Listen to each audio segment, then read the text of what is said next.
Hello everyone, my name is Praveen Dhanetia and I am first year MBBS student at GMC Alwar Rajasthan. तो आज आपके साथ में मैं एक और इम्पोर्टेंट वीडियो लाया हूँ जिसमें मैं आज आपके साथ में चीज़ों के बारे में डिस्कस करूँगा, जिन चीज़ों को आपको एंड के 7 डेज में आपको बिल्कुल भी गलतियाँ नहीं करनी है। मेरे कहने का मतलब है आप इन चीज़ों से भी बचेंगे तो आप नीट में अच्छा स्कोर कर पाएंगे। सबसे पहली बात यह है कि आप किसी भी अवस्था में आप पैनिक ना हो। Don't get panic in any states. आप जो है पैनिक होने की आपको बिल्कुल भी आवश्यकता नहीं है, क्योंकि जैसे जैसे एग्जाम्स पास में आते हैं तो आपको थोड़ी सीरियसटी बढ़ जाती है। यहाँ कोई दिक्कत नहीं, आप सीरियसटी बढ़ाइए लेकिन आप टेंशन ज़्यादा ना लें। मेरे कहने का मतलब ये है कि यदि आप थोड़ा सीरियस रहोगे, आप पढ़ाई के प्रति सिंसियर रहोगे तो थोड़ी बहुत टेंशन भी आपको आएगी ही। यदि आप बिल्कुल पढ़ोगे ही नहीं तो आपको टेंशन भी नहीं आएगी। तो टेंशन उन्हीं को आती है जो पढ़ते रहते हैं। तो आप ज़्यादा टेंशन ना लें, थोड़ी बहुत टेंशन ले लें, कोई दिक्कत वाली बात नहीं है, आपका पेपर बहुत अच्छा जाएगा।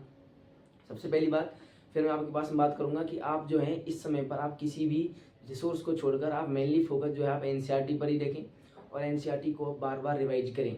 यानी कि आप ऐसा नहीं कि आप कुछ भी कोई भी बुक सॉल्व कर रहे हो, उसके क्वेश्चंस लगा रहे हो, इस टाइम पर आपको किसी भी क्वेश्चंस लगाने की ज़रूरत नहीं है। आप जो है इस समय केवल जो है मेरे पास में एनसीईआरटी को ही सॉल्व करें।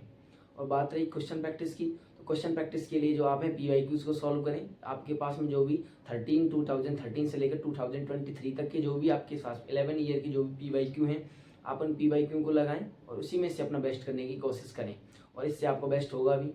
सबसे पहले थर्ड चीज़ आती है कि आप जो है पेपर कब दे रहे हो, आप मॉक टेस्ट दे रहे हो नहीं दे रहे हो। तो आप जो mock test full mock test अवश्य दें, चाहे आपके मार्क्स कितने भी आएँ, आप फुल मॉक टेस्ट देना कभी ना छोड़ें।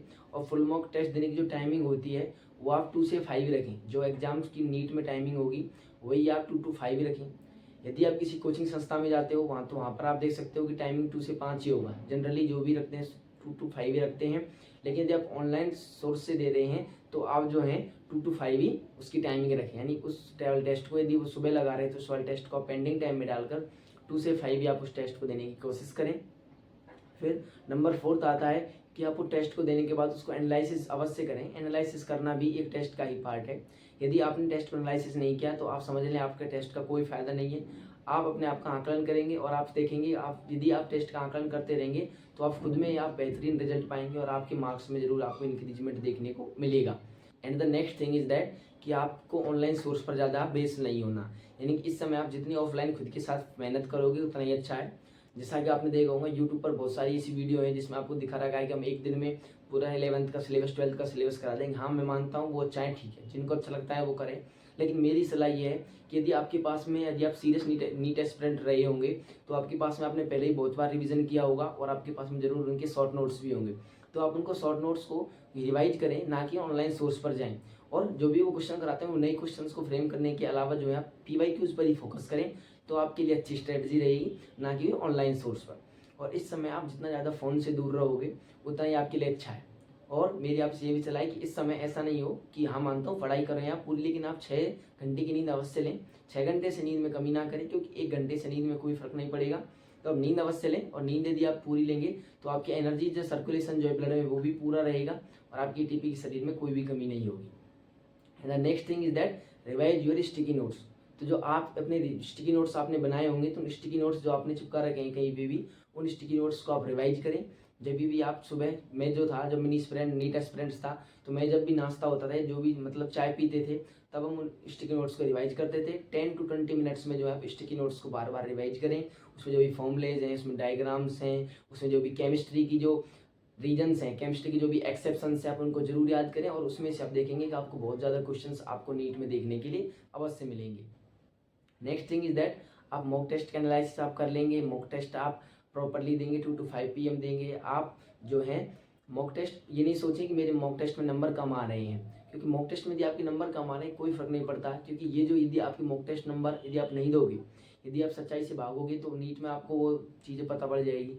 लेकिन ऐसा नहीं करना, आपको मॉक टेस्ट अभी से प्रॉपरली देते रहते हैं, क्योंकि हमने बहुत देखा है कि बहुत ऐसे सारे नीट एस्पिरेंट्स होते हैं जिनके लास्ट के टाइम पर बहुत सारे मार्क्स इंक्रीज होते हैं। तो आप उनमें से हो सकते हो, यदि आप सीरियसली मेहनत कर रहे हो, लगातार कंटिन्यूस मॉक टेस्ट दे रहे हो और उनका एनालिसिस कर रहे हो, तो आप भी एक एमबीबीएस में सिलेक्शन पा सकते हैं और आप अपने सपनों को साकार कर सकते हैं।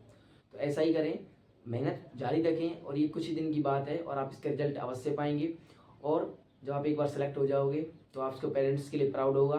तो आप इन चीज़ों को आप समझें और मेहनत में कोई कमी ना रखें और आपके हिसाब से आप जो है अपना 100% देने की कोशिश करें। और हमारे वीडियो देखने के लिए हमारे चैनल को सब्सक्राइब करें। Doctor Dhanitia, thanks. The last thing, as a medico I want to share with you, गर्मी जो है बहुत तेज है, तो आप जब भी आप टेस्ट देने जाएं 2 to 5 PM जब भी आप टेस्ट देने जाएं, मॉक टेस्ट देने जाएं, तो पानी की बोतल अवश्य लें और पानी को बार बार पीने की कोशिश करें और आप डिहाइड्रेटेड ना हो। समय जो है आप किसी भी चीज़ से डिस्ट्रैक्ट ना हो। मेरे कहने का मतलब ये है कि आप किसी भी चीज़ से आपको मतलब नहीं होना चाहिए। आपके पास आप हो और अपनी किताब हो। इन चीज़ों के अलावा आप प्रॉपर नींद लें और प्रॉपर पढ़ाई करें और किसी भी चीज़ के लिए आप ज़्यादा टेंशन ना लें, सब काम अच्छा होगा और अपने आप तो अपनी पढ़ाई पर फोकस करें और उसका रिजल्ट आपको 5 मई को ज़रूर मिलेगा। थैंक्स।